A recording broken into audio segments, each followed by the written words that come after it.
क्या तुम्हारी जबानें बंद क्यों है नवाब, बताओ।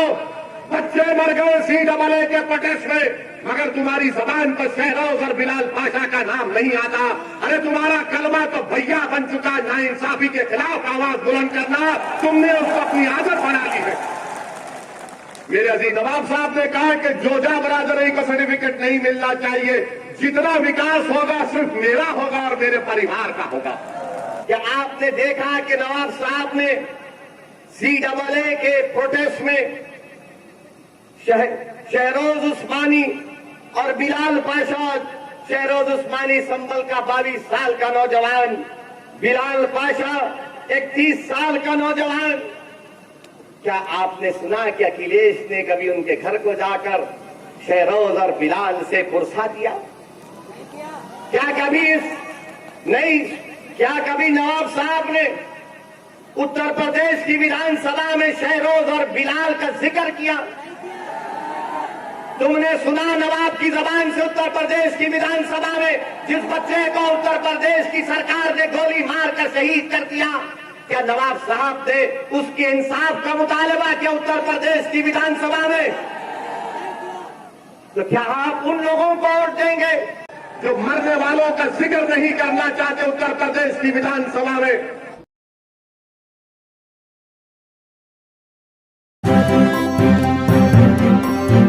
मीडिया वॉइस, आपकी आवाज। मैं आप तमाम का बेहद शुक्रिया अदा करता हूं कि आपने अपना कीमती वक्त निकालकर आज के इस संभल के हमारे उम्मीदवार की इलेक्शन रैली में, इलेक्शन मीटिंग में आपने शिरकत की। मैं आपसे सिर्फ यही गुजारिश करने आया हूं, आपसे अपील करने आया हूं कि 14 तारीख के दिन जो मतदान का दिन है, वोटिंग का दिन है, आप तमाम लोग अपने वोट का इस्तेमाल करिए। बड़ी तादाद में सुबह के अवलीन वक्त में अपने घर से निकलकर जनाब मुशीर साहब के हक में अपना वोट देकर आप अपने सियासी शऊर को कामयाब करिए, अपने इत्तेहाद को कामयाब करिए और हिस्सेदारी की इस लड़ाई में आप अपने वोट के जरिए अपना हिस्सा हासिल करिए। मैं शुक्रगुजार हूं मेरे जमात के जिम्मेदारों का और उनसे भी अपील करूंगा कि अब जो चंद दिन हमारे पास बाकी हैं, मेरी अपील है कि तमाम जमात के जिम्मेदारान जनाब मुशीर तरीन साहब के साथ पहले से ज्यादा और वक्त लगाएं ताकि इंशाअल्लाह संभल की अवाम उनको इस बार यहां से अपना एक नया विधायक के तौर पर उनको कामयाब और कामरान कर सके। मेरी संभल की जनता से और अवाम से अपील है कि आप जानते हैं कि मजलिस इत्तेहादुल मुस्लिमीन भागीदारी परिवर्तन मोर्चा का हिस्सा है, जिसमें बाबू सिंह कुशवाहा साहब की जन अधिकार पार्टी और दूसरा अति पिछड़ा समाज की मुख्तलिफ पॉलिटिकल सियासी पार्टियां हैं। अगर उत्तर प्रदेश की जनता हमको अपनी दुआओं से और अपने आशीर्वाद से नवाजती है तो इंशाअल्लाह ताला उत्तर प्रदेश का मुख्यमंत्री जनाब बाबू सिंह कुशवाहा रहेंगे। हमने ये भी तय किया कि इंशाअल्लाह ताला 5 साल में एक डिप्टी CM अल्पसंख्यक समाज के मुसलमान रहेंगे और 2 अति पिछड़ा समाज के रहेंगे, क्योंकि हमारा मानना यह है कि सामाजिक न्याय की बात सिर्फ जबानी खर्च नहीं होनी चाहिए, उसको अगर अमली जामेनामा पहनाना है तो ये जो फैसला लिया गया है भागीदारी परिवर्तन मोर्चा की तरफ से, इसीलिए लिया गया है कि सामाजिक न्याय हकीकी मानों में उसको शक्ल दी जा सके। मैं आपसे यह भी अपील करने आया हूं कि आपने बरसों मुख्तलिफ सियासी पार्टियों का साथ दिया, मगर आपको संभल की आवाम को इसका क्या फायदा मिला? आज आप जानते हैं कि यहां पर डिस्ट्रिक्ट हेडक्वार्टर यहां से 15 किलोमीटर दूर बना दिया गया, आपको तकलीफ होती है। आप जानते हैं कि संभल विधानसभा में बरसों से यहां पर रोड का मौसर इंतजाम नहीं है। आप और हमने सुना कि कैसे यहां पर 8th क्लास के बाद बच्चे और बच्चियों को पढ़ने का कोई इंतजाम नहीं है। डिग्री कॉलेज का कोई मौसर इंतजाम नहीं है। शिक्षा के ताल्लुक से न बीजेपी की सरकार ने कुछ किया, न यहां पर संभल के जो विधायक जिसको आपने एक मर्तबा नहीं बल्कि 30 साल से आप उनको कामयाब कर रहे हैं, उन्होंने इस जानिब कोई तवज्जो ली। संभल की आवाम जानती है कि जिला अस्पताल नाम पर है, वहां पर किसी का इलाज नहीं होता। संभल की आवाम जानती है कि सराय तरीन में जो हड्डियों से हैंडीक्राफ्ट का काम हो सकता था उसको आगे बढ़ाया जा सकता था, मगर यहां की विधायक ने और बीजेपी की सरकार ने इसके लिए कुछ नहीं किया। मेरे अजीज दोस्तों और बुजुर्गों, ये चुनाव संभल के मुस्तकबिल को तय करेगा। अगर आप इस नाइंसाफी के खिलाफ मजलिस के उम्मीदवार के हक में वोट देंगे तो मैं आपसे वादा करता हूं कि इंशाअल्लाह ताला ये मेरी पर्सनल जिम्मेदारी होगी कि संभल की जनता से इंसाफ किया जाए और यहां पर विकास हो। आपको आकर, आपके दरमियान में आकर बीजेपी, समाजवादी और बसपा कहेगी कि अगर ओवैसी का उम्मीदवार कामयाब होगा तो क्या वो सत्ता में आएगा। मैं उनको ये जवाब दे रहा हूं कि बताओ, आपने यहां से सपा के जो मौजूदा विधायक हैं आली जनाब नवाब साहब को कामयाब किया? क्या नवाब साहब जब अखिलेश मुख्यमंत्री थे तो क्या नवाब साहब को तौफीक नहीं हुई कि संभल में विकास का काम करवाया जाए? क्या यहां पर नवाब साहब को ये नहीं मालूम था कि जब समाजवादी पार्टी डॉक्टर मनमोहन सिंह सरकार की तायीद कर रही थी तो क्या उन्होंने संभल में रेलवे स्टेशन में किस काम का है? वो तो म्यूजियम बना हुआ है, ना ट्रेन निकलती है ना वहां से कोई जाती है। नवाब साहब ने क्या किया फिर? नवाब साहब तो मंत्री तो जरूर बन गए। मैं ये पूछना चाह रहा हूं नवाब साहब से, क्या अखिलेश ने आपसे ये कहा था कि मंत्री बनना पसंद है या संभल का विकास कराना पसंद है तुमको? तो क्या नवाब साहब ने कहा? तो सारे जरूर नवाब साहब ने अखिलेश को कहा होगा कि भैया जी हमको मंत्री बना दीजिए, ये पिटा हुआ कहां जाएगा, आपको ही वोट देगा। ये नवाब साहब ने उनको अखिलेश को बताया होगा, ये कहां जाएगा अल्पसंख्यक समाज का मुसलमान, ये तो हमारा कैदी है, इसके मुकद्दर में सिर्फ दरी बिछाना है, इसकी जबान पर संभल का विकास नहीं आएगा, बल्कि इसकी जबान पर सिर्फ यही नारा आएगा कि भैया जी तुझ पे जवानी कुर्बान। कब तक जवानी कुर्बान करेंगे संभल के नौजवानों? क्या तुमको संभल की तरक्की से कोई मतलब नहीं है? मैं यहां पर हमारी इज्जतदार मां और बहनों से अपील कर रहा हूं, क्या आपको पसंद नहीं है कि आपकी बेटी एक स्कूल को जाए, एक कॉलेज को जाए और इल्म के जेवर से आरास्ता हो जाए, मगर आपने इनको वोट दिया जो 6-6 मर्तबा के विधायक बने, मगर कोई विकास का काम दिखाने के लिए इनके पास कोई चीज नहीं है। मगर आज मैं आपसे कह रहा हूं कि आप डर कर वोट मत दीजिए, आप डर की बुनियाद पर वोट मत दीजिए।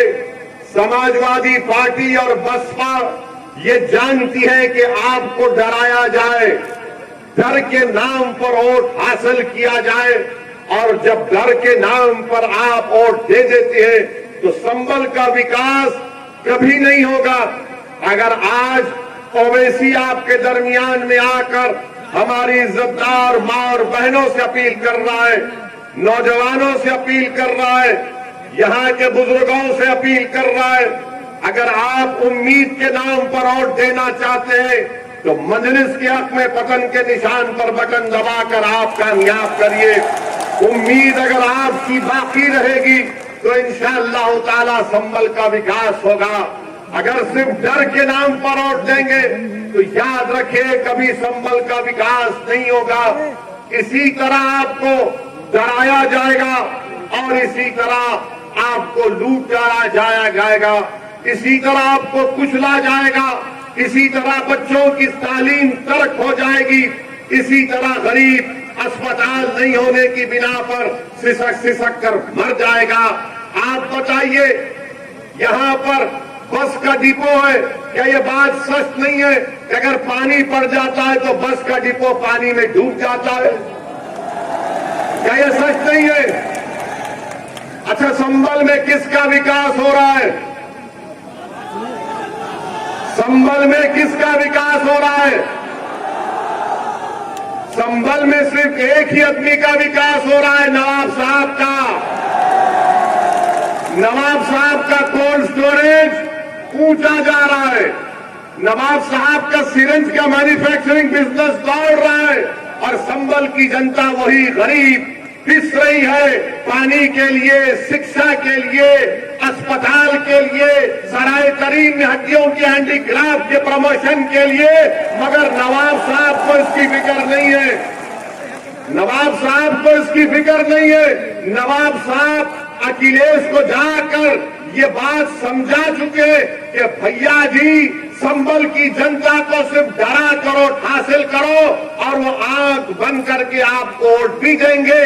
जब आप आएंगे तो दरी भी बिछाएंगे आपके लिए और नारा लगाएंगे आपके लिए कि हमारी जवानी तुझ पर कुर्बान।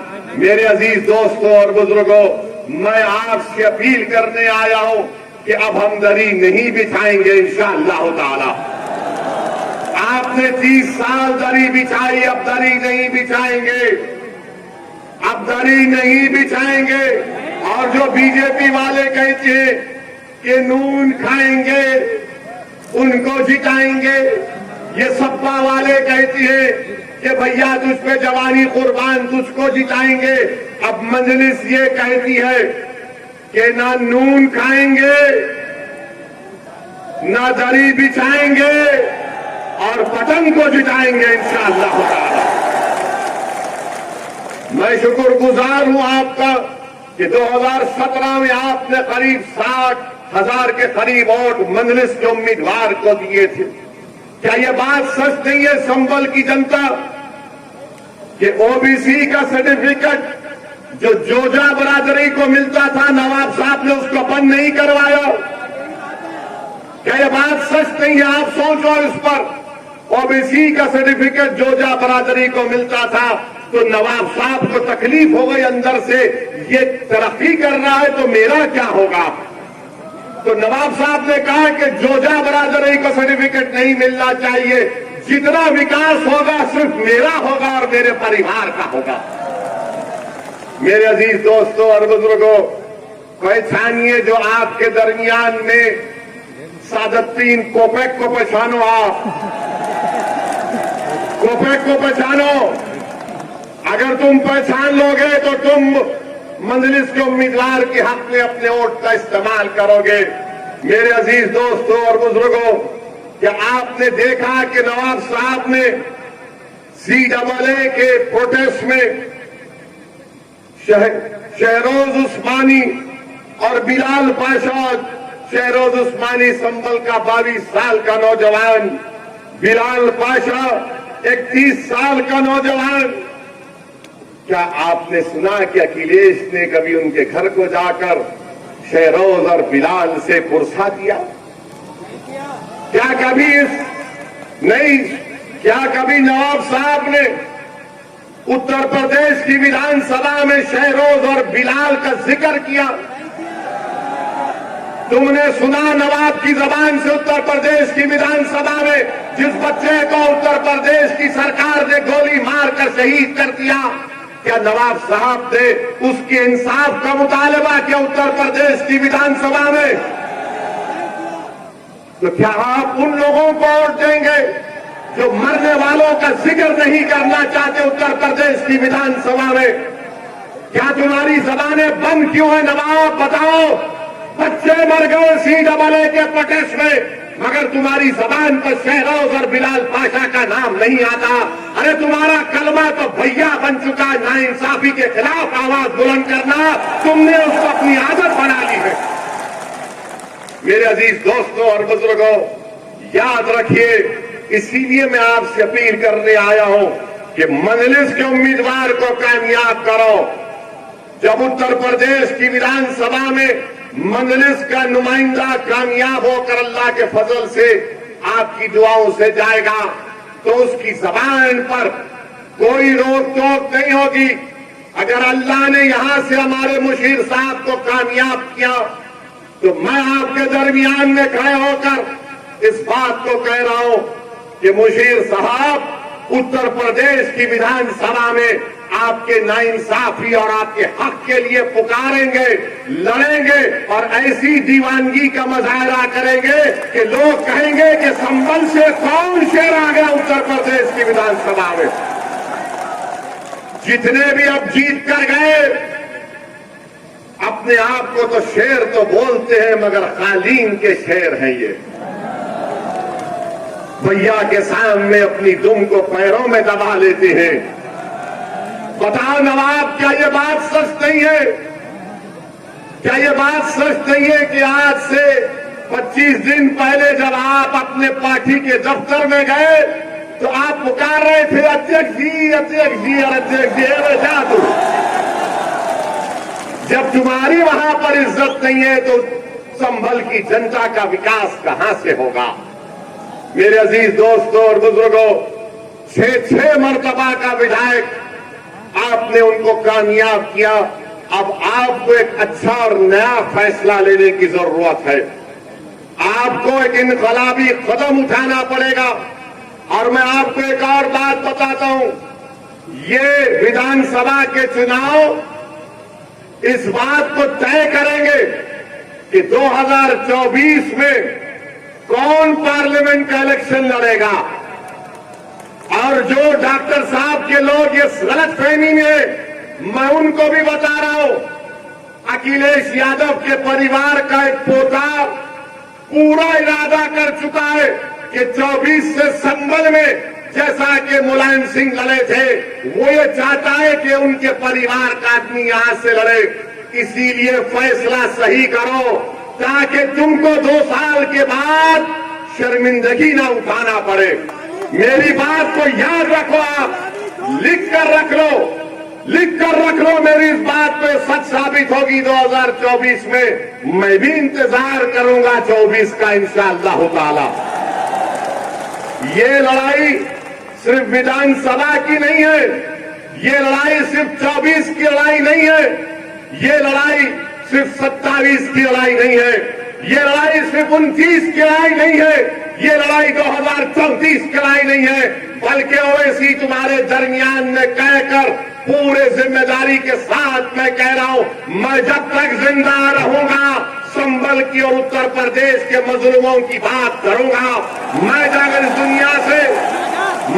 इस दुनिया से जाऊंगा जरूर, हम सब जाएंगे, हम सब फना होने के लिए आए, हम सब मट्टी की ग़िज़ा बनेंगे। मैं चले भी जाऊंगा तो मेरी आइन ख्वाहिश ये है कि संभल में इंशाअल्लाह ताला मुझसे काबिल 1 नहीं 2 नहीं बल्कि हजारों की तादाद में लोग खड़े हो जाएंगे और हक के लिए लड़ते रहेंगे इंशाअल्लाह ताला। ये हमारी लड़ाई, ये सिर्फ विधानसभा की लड़ाई नहीं है। मंजिल बहुत दूर है, मैं जानता हूं मुश्किल सफर रहेगा, मैं जानता हूं कि खाक और खून के दरियाओं से गुजरना पड़ेगा। मेरी जिंदगी किसी महलात से मैं चलकर नहीं आया हूं उत्तर प्रदेश को, मैं चमन पर टहलकर उत्तर प्रदेश को नहीं आया हूं, मैं भी जेल को गया हूं, मैंने भी पुलिस की लाठियां खाई हैं। एक नहीं, पुलिस कितनी लाठियां खाई कि मेरे सर पर 18 टांके लगे। मैं जेल को 1 मरतबा नहीं 4 मरतबा जेल को गया हूं। तो ये मेरे जिंदगी का सफर कोई आसान नहीं था, मगर अल्लाह का फजल और करम था। तो अल्लाह ने हर सफर में बावजूद मुश्किलात के अल्लाह ने आसानी पैदा कर दी अपने फजल से, आपकी दुआओं से। याद रखो, ये लड़ाई हिस्सेदारी की लड़ाई है। संभल की आवाम, उत्तर प्रदेश की जनता जान लीजिए, ये लड़ाई हिस्सेदारी की लड़ाई है। ये लड़ाई आपके पॉलिटिकल एम्पावरमेंट की लड़ाई है। ये लड़ाई आपको नेता बनाने की लड़ाई है, ये लड़ाई जुल्म के खात्मे के लिए, ये लड़ाई हकूक को हासिल करने की लड़ाई है, ये लड़ाई आपको खड़े होकर अपनी आवाज को बुलंद करने की लड़ाई है। अब डर कर, घुटन महसूस करके हम डर कर वोट नहीं देंगे, बल्कि पूरे जमात के साथ मजलिस इत्तेहादुल मुस्लिमीन जिंदाबाद का नारा लगाकर हम बटन के निशान पर बटन दबाएंगे। मेरे अजीज दोस्तों और बुजुर्गों, याद रखो, इंसान की जिंदगी का कोई भरोसा नहीं। मौत तो बरक है, मौत तो बरक है, मगर याद रखो तुम कैसे दुनिया में जिंदगी गुजारे। कल तुम और हम ज़ईफ होंगे अगर अल्लाह ने चाहा तो। अगर मैं 70 साल की उम्र को पहुंच गया या 80 साल की उम्र को अल्लाह ने चाहा पहुंच गया, और उसके बाद अगर मैं ये कहूंगा अरे यार मैं संभल में कुछ कर जाता, तो मैं ये जिंदगी में तिश्नगी लेकर खबर में नहीं जाऊंगा। जब तक अल्लाह मुझे जिंदा रखेगा मैं लड़ता रहूंगा, बावजूद इसके कि कोई मुझ पर गोली चलाए, बावजूद इसके कि कोई मुझे डराए, बावजूद इसके कि कोई मेरी गर्दन का हिसाब करे। मेरे अजीज दोस्तों और बुजुर्गों, मेरे यहां हमारा ही उड़न कटोला हमारा है, ठहर दो, हमारा उड़न कटोला ये उतरेगा। जा रहे हैं यहां से असमोली जा रहे हैं और परसों फिर संभल को आएंगे। नवाब साहब के बारे में बोलना बाकी है, अभी रोक के रखे हैं थोड़ा। हाँ बैठ, चलिए अब आप हमारी बात सुनिए। मैं आपसे और एक 5-10 मिनट आपसे बोलना चाहूंगा। मेरे अजीज दोस्तों और बुजुर्गों, आपको ये बताना जरूरी समझता हूं कि आज हमारे मुल्क में, खास तौर से कर्नाटका में, जो हमारी बहनें हिजाब की लड़ाई लड़ रहे हैं, हम उम्मीद करते हैं कि अल्लाह सुब्हाना व तआला उनको उसमें कामयाब और कामरान कर देगा।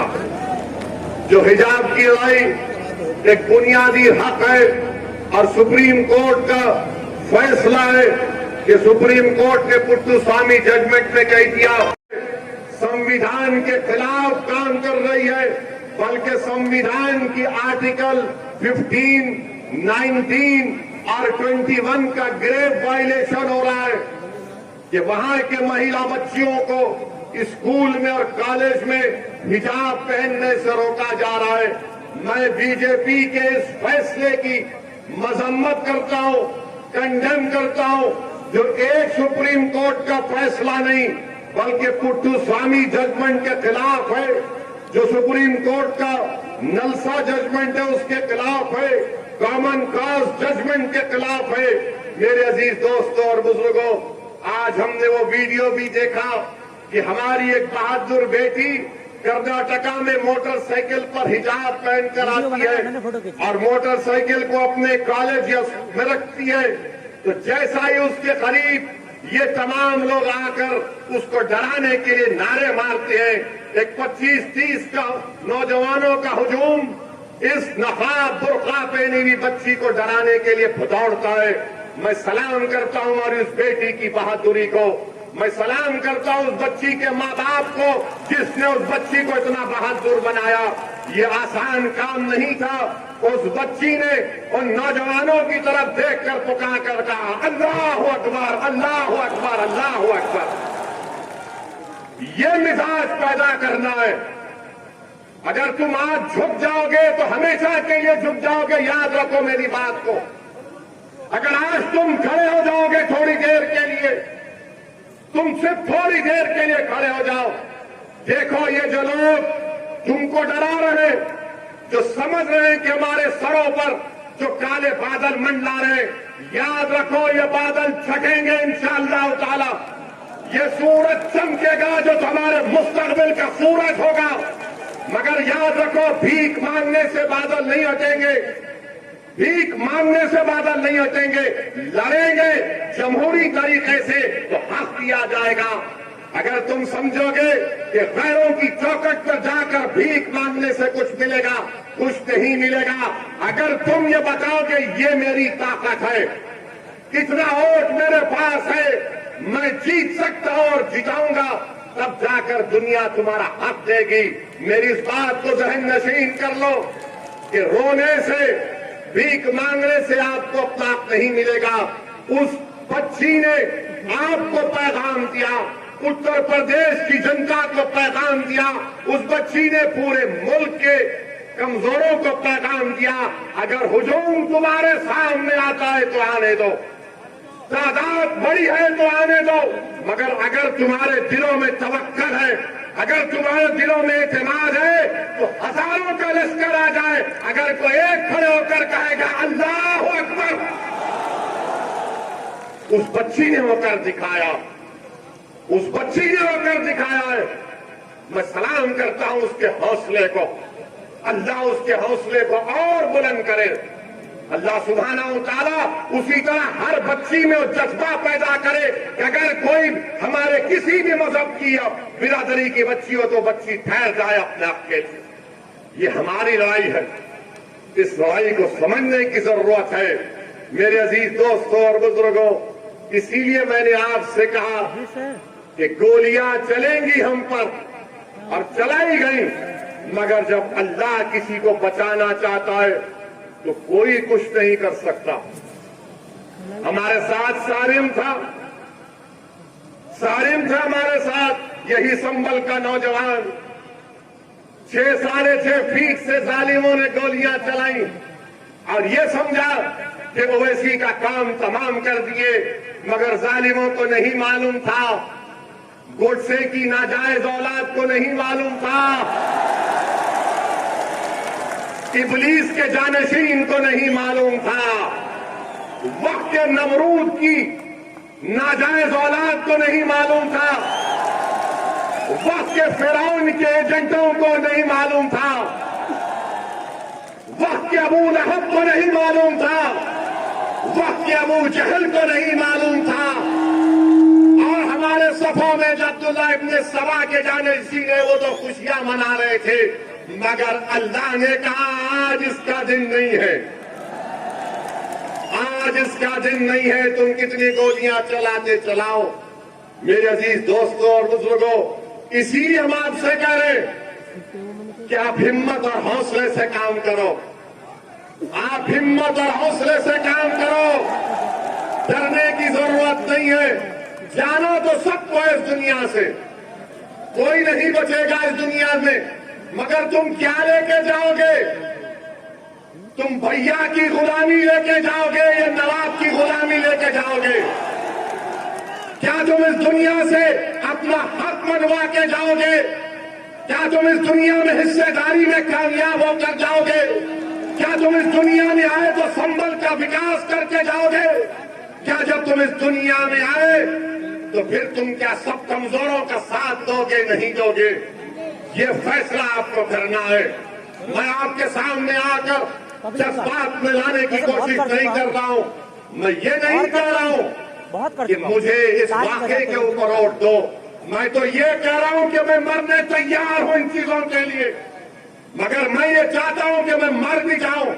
तुम इस लड़ाई को जारी रखो, तुम इस लड़ाई को जारी रखो, इस लड़ाई को आपको जारी रखना है। और हम अभी आ रहे थे तो रास्ते में मीडिया ने बताया कि देश के प्रधानमंत्री ने पार्लियामेंट ने कहा कि हमने मुस्लिम महिलाओं के लिए मदद की, ट्रिपल तलाक का कानून बना दिया। अरे प्रधानमंत्री जी, ये बच्चियों को निकाब पहनना, हिजाब पहनने की इजाजत आपकी सरकार नहीं दे रही है, ये ट्रिपल तलाक का कानून क्यों बनाया? बच्चियों को हिजाब नहीं पहनना।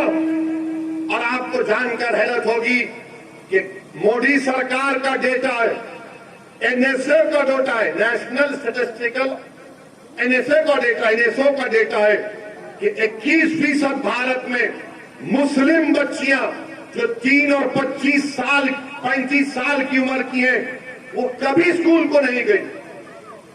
ये बच्चियां स्कूल को जा रही है पढ़ने के लिए, कॉलेज को जा रही है, वाह मोदी जी, क्या मोहब्बत है आपकी। मोदी जी बोलते हैं मुस्लिम महिला मेरी बहन है। मित्रों, आपको बोल रहा हूं, अरे जब 3 और 35 साल की बच्चियां कभी एनरोल नहीं हुई अल्पसंख्यक समाज मुसलमान की, तो बीजेपी बोलती है नहीं हिजाब नहीं पहन कर आएंगे। तो मालूम हुआ कि मोदी जी ने कानून इसलिए बनाया था कि आप हमारी बहनों को परेशान किया जाए।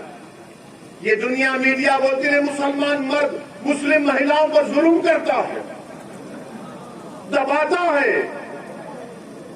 ये कौन दबा रहा है?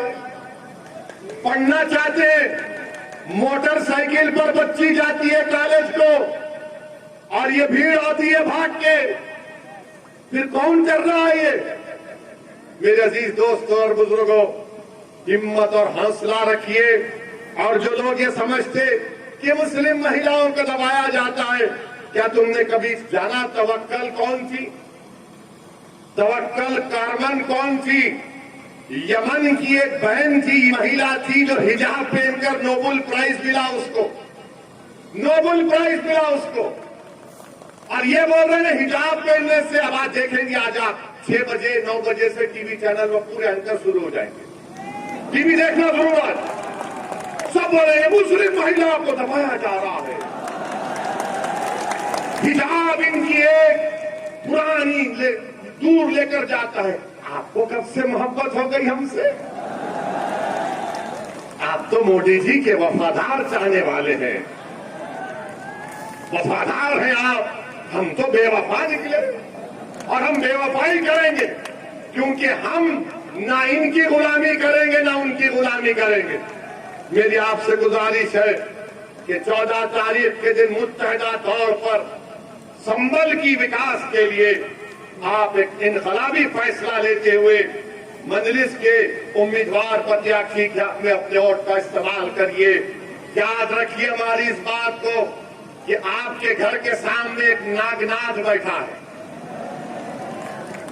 और एक सांपनाथ बैठा है, समझ गए ना? नागनाथ और सांपनाथ बैठा है, तो क्या करेंगे आप?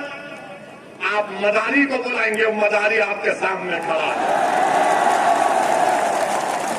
हम जानते हैं इनके जहर को, हम नचाएंगे इनको खूब, अब इंशाअल्लाह ताला खूब नचाएंगे। बांसुरी से नहीं, हमारी जबान से, हमारे अज़म से, हमारे हौसले पर से और अल्लाह की साथ पर तवक्कल करके हम अपने हक की लड़ाई लड़ेंगे।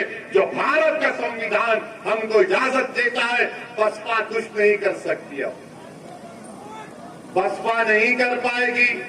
अगर आप वोट बीजेपी को हराने के लिए बसपा को देंगे, सपा को देंगे, गलती मत करिए। 2014 में आपने गलती की, बीजेपी जीत गई। 2017 में सपा कांग्रेस मिले, बीजेपी जीत गई। 2019 में बसपा सपा मिली, बीजेपी जीत गई।